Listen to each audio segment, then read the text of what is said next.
seems like this government just doesn't want to take any hard decisions. I mean, everywhere you look, it's almost a deliberate. I mean, if you asked a group of people to sabotage a country deliberately, they probably couldn't do a better job than the mob we've got in at the moment. Like it just seems like everywhere you look, like the North Sea debacle, we're sitting on oil and gas. Monaco 64, home of alternative economics and contrarian views.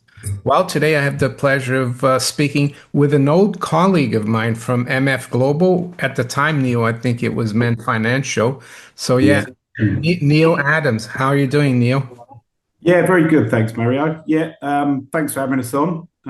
Followed your channel since we parted ways professionally. So, yeah, it's been nice to sort of keep in touch. We both have obviously interests in the similar things, gold and silver and sound money. So it's good to catch up. Yeah, just a little bit of background.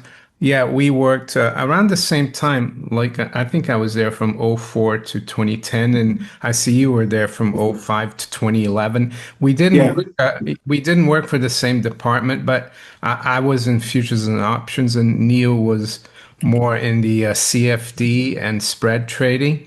yeah, Yeah, and we were one of the rare gold bugs in that big office.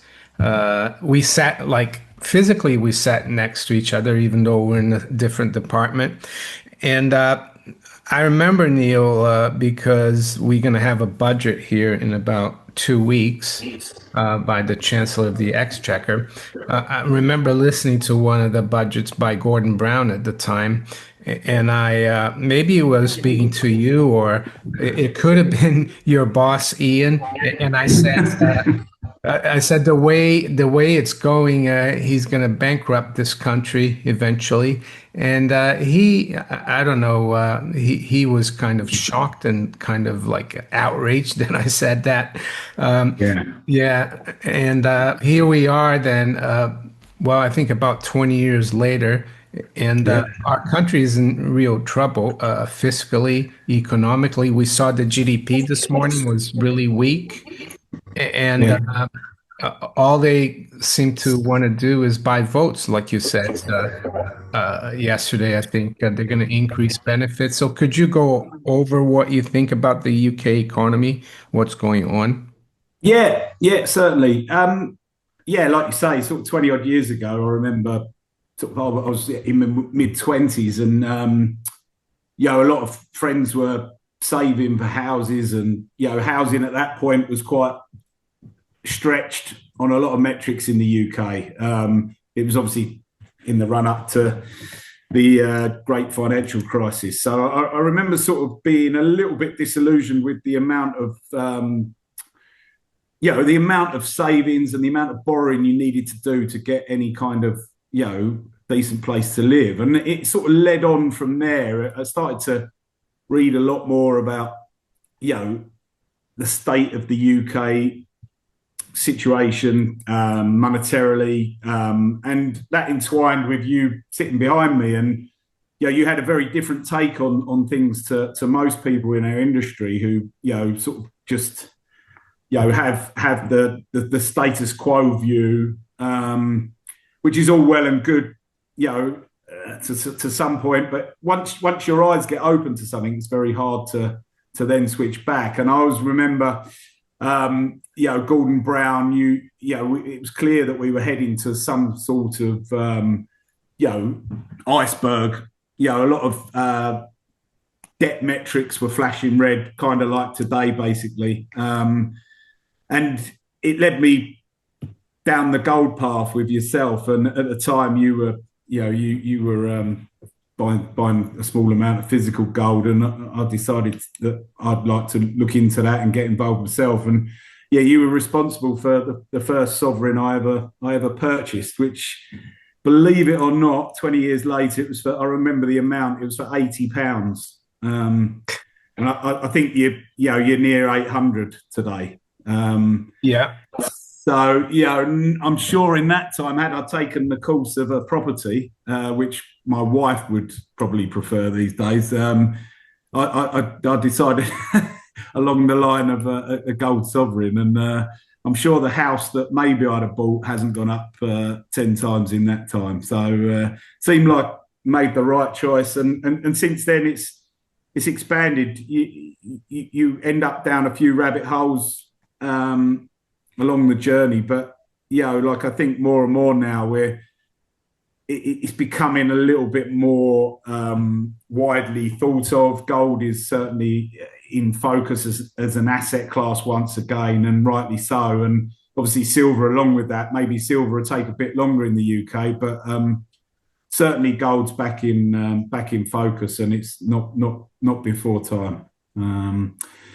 But yeah, I mean, going on to the UK. I mean, we've got this budget coming up, and I still work in the city, so I hear a lot of opinions, and it's a lot of disgruntled opinions really on the state of things. A lot of youngsters in our industry, broking, trading, hedge funds, even legal. A lot of the younger people with no ties to the UK are looking for other jurisdictions where they're treated better. These are young professionals that are, earning good money and would only sort of generally be on the upward trend. And UK as a whole are losing these guys overseas, with the Middle East in particular, and other jurisdictions that just treat the individual a lot better, and also the business. So to start with, the UK is a very unfriendly place in terms of taxation. You can go into a million reasons why. We've got a heavily swollen public sector now. I think we're almost at the Rubicon of 50% of our GDP coming from the inefficient public sector and crowding out private pounds. And I think once you get to that position, it's very hard to turn back round. And certainly this government have doubled down on entitlements, handouts, public sector spending. And you're really at a time where the real hard decisions are just not going to get made here. And you kind of see it in our currency. Against the dollar, it's weakened from 135 to, 131. I think through 130, there could be a quick move down to 125. And then from there, I still think parity is in the cards. The long-term chart, 55, I was looking at it yesterday, the 55-year chart of cable, there's a very strong downtrend on that. The financial crisis aside, where the dollar weakened first, it looks clear to me that the pound will lose its value quicker than the rest, should we say? We're basing it against other nations doing the same thing, but maybe from a stronger position. And it just seems to me that everywhere you look, there's the that chart, Neil, the pound. Yeah. And you can go back even further to sort of the mid 70s, and that top row extends higher there, and it's a very strong trend, downward for the pound. Yeah. And back in the Empire days, prior to World War One, we were on a gold standard, so it was a weight of gold. One pound was $4.87. So like a pound was a little sovereign, and then you compare it to a $20 gold piece, which is but now everything is unhinged. So before we proceed further with the interview, I just want to give a shout out to Dirty Man Safe. So with traditional safes, their so-called advantage is that criminals can't break into them. But Dirty Man Safe is different. Its advantage is that it's undetectable, so they can't even try to break into it. And that's only one of the many features of Dirty Man Safe. They provide 3 different sizes, and you can bury your gold coins, silver coins, bars, important documents, jewelry, and anything that's valuable for you. So yeah, Dirty Man Safe is affordable, convenient, provides you peace of mind, confidentiality, and sustainability. So if you want to find out more, there's a link below in the description. It will take you to a landing page. And if you use that link, you get 10% off if you were to decide to buy a Dirty Man Safe. And they ship it to Europe as well, not just the United States. I actually think that I can't believe the pound is so strong as it is with how our economy is doing. And also the other thing that I think is a little bit like the Wile E. Coyote hanging, just he jumps off after he jumps off the cliff. Yeah. The gilt market, I can't believe the investors still trust the Treasury, especially this one. Yeah. Yeah. I mean, it'd be interesting. I mean, especially with the GDP numbers. I mean, there was some commentators this morning saying that we need a rate cut now in December, but I think they forget how the back end has acted recently when they've cut rates, and obviously the short end does one thing, but the back end, the 10-year and the 30-year gilts have reacted very differently on the rate cut. So it seems to me, I think there's a sort of almost a perfect storm brewing for a bit of trouble on the back end of the gilt market. You've got the fiscal mess, you've got monetary policy, which is and like you said in your video about the Bloomberg Commodity Index, it's at a time where we're arguably starting another wave of inflation, and it just seems like a little bit of a perfect storm for some more bond antics on the back end. I don't think the pension funds have totally cleared up these LDI roll-ups where they're leveraged on the back end gilts, repoing them, rolling them up. The LDI, that's from that 2022 crisis. Could you Yeah. explain to the viewers what that was and the fact that you think that it's still a problem? Yeah, I think it's a symptom of artificially low rates. Eventually, if you draw it out long enough, in that these pension schemes and investment managers are having to go to more and more nefarious places to keep pace with payouts, basically. And I think one of the schemes was, you basically roll up your exposure, and it's exposure in so-called AAA rated gilt market, which we can. That's a different subject.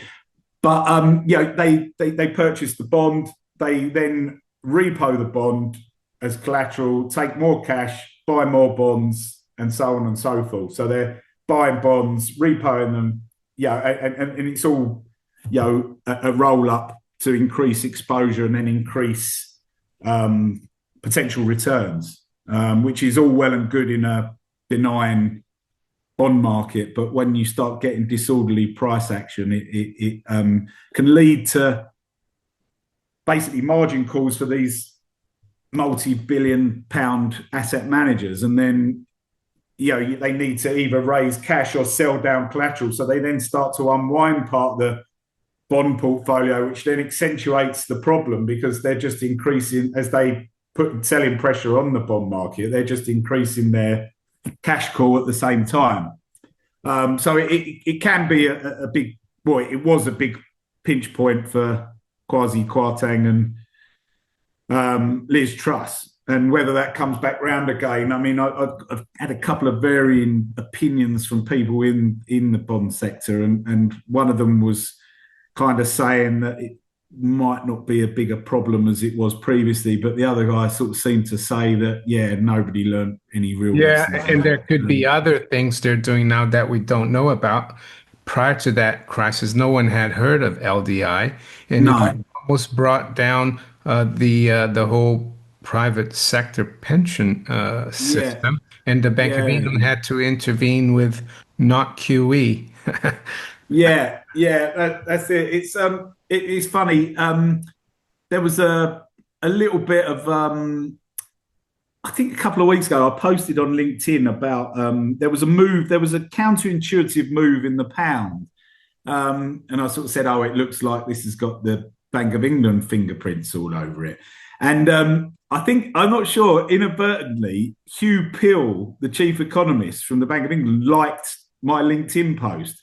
And I sort of looked at it and thought, wow, I'm sure I'm sure he did. Yeah, and I took a screenshot of it at the time. And anyway, sure enough, I went back to check it before we did this interview and I couldn't see his like there. So whether he sort of either retraced it but it was just funny. But yeah, I mean, there's certainly, we go back to the currency and potentially the bond market. I mean, yeah, like I think we know that sort of these stabilization funds exist to try and keep control of prices, and that's all well and good until it's not. And whether we're heading shortly for another situation like that, I think the odds are shortening by the day, because it seems like this government just doesn't want to take any hard decisions. I mean, everywhere you look, it's almost a deliberate.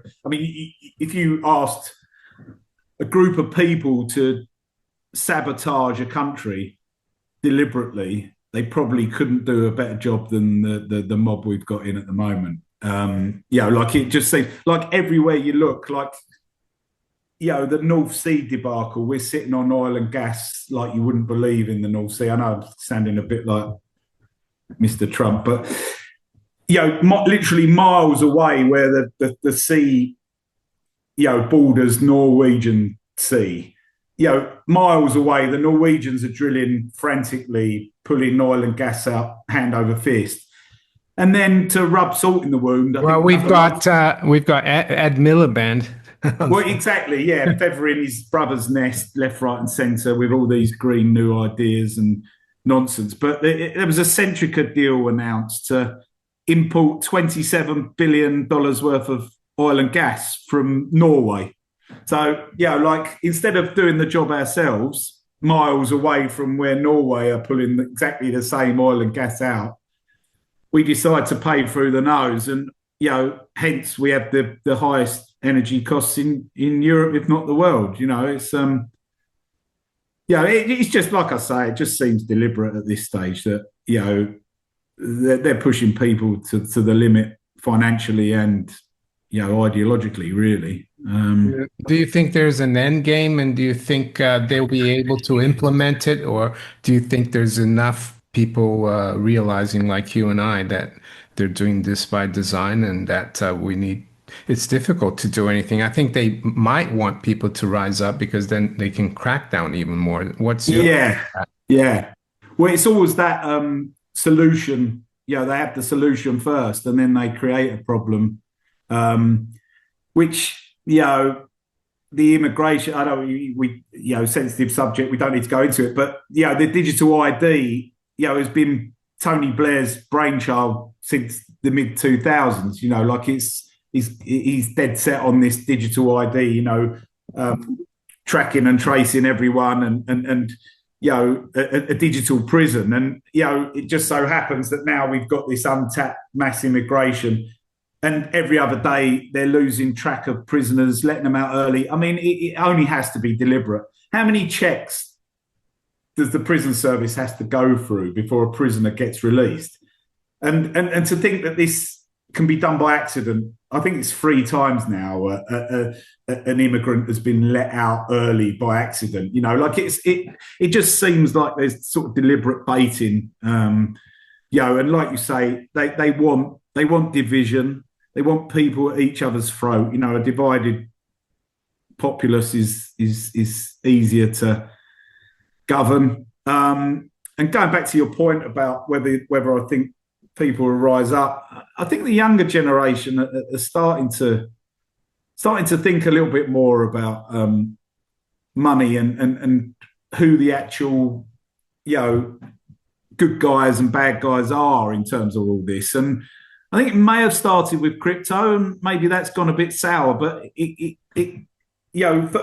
obviously the shiny 1,000% gains attracted their attention initially, but I think some of them have stayed and have now hopefully branched out. And I think it's easier to unpick things if you look at it from a money point of view. I think a lot of things you see, you can trace back to money, and the flow of money, and who's benefiting financially from a certain decision or a policy, and I think the younger generation are starting to wake up to that. But at the same time, there's such a swathe of dependence in this country. You take the furlough scheme during COVID. People were happy as long as their food delivery app was working and they were getting 80% of their money to sit on their sofa all day long. They were happy to be imprisoned.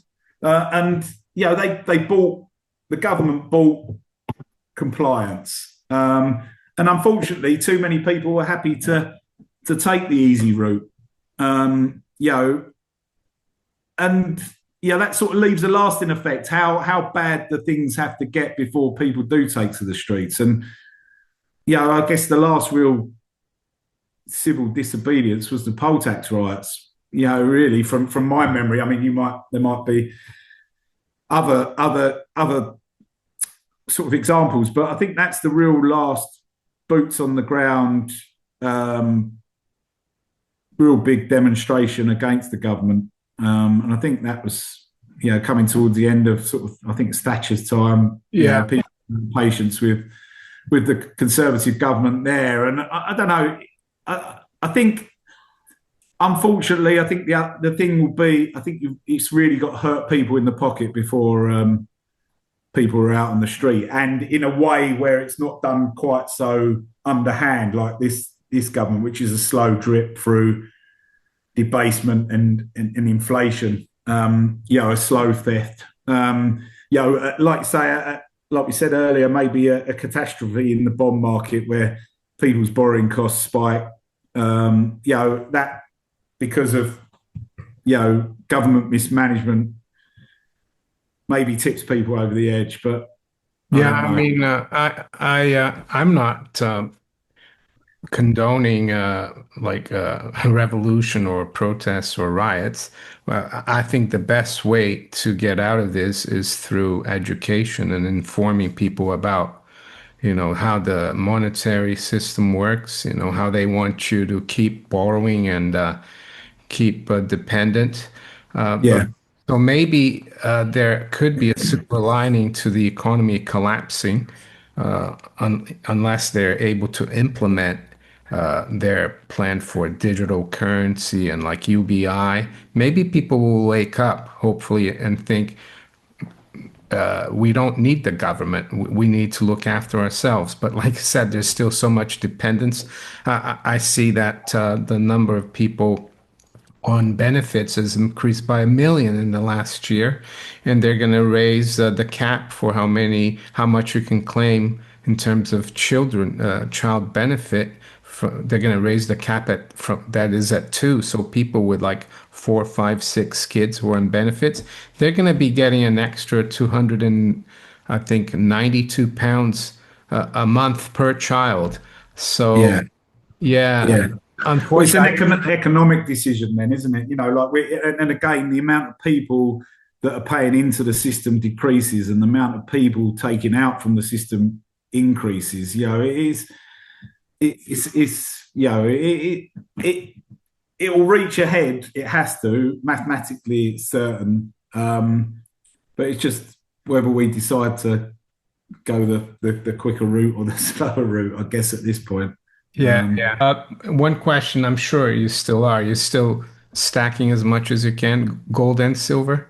Yeah, I mean, it's hard. I've got three children myself. So I know, we're an old-fashioned family where I always grew up with my mum at home, which I thought was something I'd like to replicate if I can. If that meant going without in other places, well, so be it. So my wife's at home, which you know, I like. But yeah, I mean, it's still wherever there's sort of free, any free kind of cash. My son's 10 now, so we have conversations about silver coins. He's got an app on my phone that he uses called Coin Snap. I don't know whether you've seen that one, but you scan an old numismatic coin and it tells you all about it and its approximate value. So he enjoys that. And then it's just like pension, like I pay into a pension. I've sort of spent a bit more time on the mining stocks the last few years. I pay for a subscription service. There's a guy, Mark Turner, that I subscribe to. He's very good. He points out pitfalls and some stock that's worth following and worth being involved in. Because it's a treacherous sector. I mean, there's a lot of bad actors in the mining sector. Like I say, the old saying was, a mine is a hole in the ground with a liar at the top. You can sort of trip yourself up if you go into it blind. So yeah, I mean, the investment side of things definitely in the sector. Like mining stocks in the pension. I mean, even that, I'd like to have a percentage of my pension in physical gold held somewhere, but you can't do it. So You can't do it. You could do it through a SIP, I think. what and hold what GLD? No, you can hold a physical gold, like gold investments can do that. Okay. Yeah, you Oh, might well, want to I check didn't. that out. Yeah, I didn't know Yeah, that. I thought I sort of looked yeah, at the options on the yeah. I portal. wouldn't do GLD. They don't really. No, Yeah. no, no, no, Mm. no. But Um, yeah, so that's it. And sort of got caught up in the sort of back 2017. Got involved in Bitcoin fairly early, but then again, that has been financialized and that's got so far removed from how it set out as a libertarian money. It was really outside of the banking system. And that was what was attractive about it. Whereas now it's been captured in the same way that gold and silver got captured for years in the sort of the paper contracts to direct or misdirect price and investment. So that sort of lost its luster a little bit. But I mean, gold and silver, it's still, on true inflation adjusted metrics, you could argue that it's only just really starting to get going. yeah, Neil. Yeah, just wanted to before we wrap up, show a chart that, and I'm gonna put a link to Neil's LinkedIn in the description, and because he posts really interesting things, and I want to thank you for the idea of talking about the Bloomberg Commodity Index. I did search it. It was a friend of mine. Yeah, no worries. It Yeah. was Neil, and so this I saw this chart today on your LinkedIn. Gold silver ratio, and yeah, I noticed this too, that we broke below that 80. Yeah. And Yeah. it is an important level, the 80, which is also, if you do it in reverse, it's the 1.25%. If silver gets above 1.25% of the gold price, that's pretty bullish too. Yeah. Yeah. I think there's a bit of support around sort of 77.40-ish. And then it could be quick to that 62 COVID low. Yeah. Yeah. I think we've still got a little bit of, those broke that trend line. Through 77.40, I think it could accelerate pretty quickly down to low 60s. And So can you yeah, tell the viewers what that means in the precious metals bull market? If when silver starts outperforming, that's a good sign, right?